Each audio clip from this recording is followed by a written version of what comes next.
Assalamualaikum warahmatullahi wabarakatuh. Perkenalkan, nama saya Umi Muntafiah, NIM C93219110. Di sini saya ingin menjelaskan tentang jenis sengketa bersenjata dalam hukum humaniter internasional, yaitu internasional dan non-internasional. Yang pertama yaitu klasifikasi konflik bersenjata.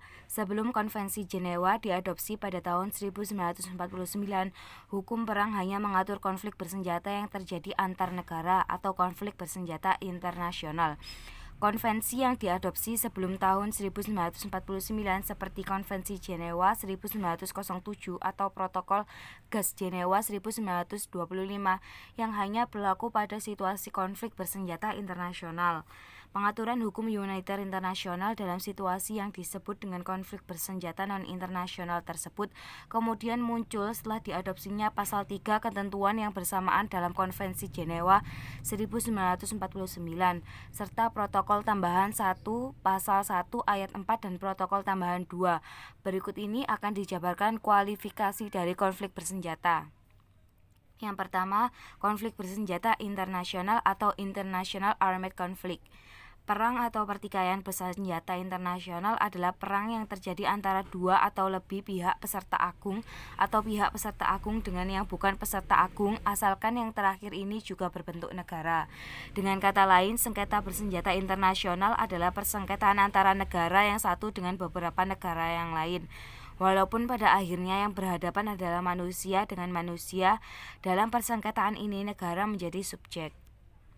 Instrumen hukum humaniter internasional yang berkaitan dengan situasi konflik bersenjata internasional terletak pada pasal 2 ketentuan yang bersamaan dari keempat Konvensi Jenewa yang menyatakan situasi yang diatur dalam pasal tersebut adalah sengketa bersenjata yang berlangsung antara dua negara atau lebih, baik dalam situasi perang yang diumumkan atau declared war maupun bila keadaan perang tidak diakui oleh para pihak sekalipun. Status konflik bersenjata internasional diperoleh dari suatu fakta bahwa pertikaian berlangsung antara para pihak peserta agung dari konvensi-konvensi Jenewa yang berarti haruslah berupa negara. Mengamati rumusan pasal 2 ketentuan yang bersamaan dengan konvensi-konvensi Jenewa serta pasal 1 ayat 4 protokol 1, maka dapat disimpulkan bahwa yang dimaksud konflik bersenjata internasional meliputi 1. Konflik bersenjata antar negara, 2. Konflik bersenjata antara para bangsa atau people melawan colonial domination, alien occupation, dan racist regime yang lazim disebut War of National Liberation. Yang kedua adalah konflik bersenjata non-internasional. Konflik bersenjata non-internasional adalah konflik bersenjata yang terjadi antara satu negara dengan pihak lain yang bukan suatu negara. Pada umumnya, konflik bersenjata non-internasional ini terjadi dalam suatu negara antara pemerintah yang sah dengan pihak lain yang memberontak kepada pemerintahan yang sah. Pada saat ini, konflik yang lebih banyak terjadi bukanlah konflik antar negara, tetapi lebih banyak antara negara dengan kelompok yang bersenjata yang terorganisir, atau antar kelompok yang serupa yang sifatnya bukanlah konflik internasional.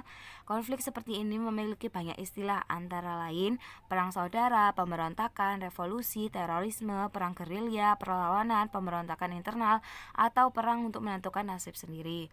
Pengaturan hukum humaniter internasional mengenai konflik bersenjata non-internasional dapat ditemukan pada pasal 3 ketentuan yang bersamaan dengan Konvensi Jenewa 1949 serta Protokol tambahan 2 tahun 1977.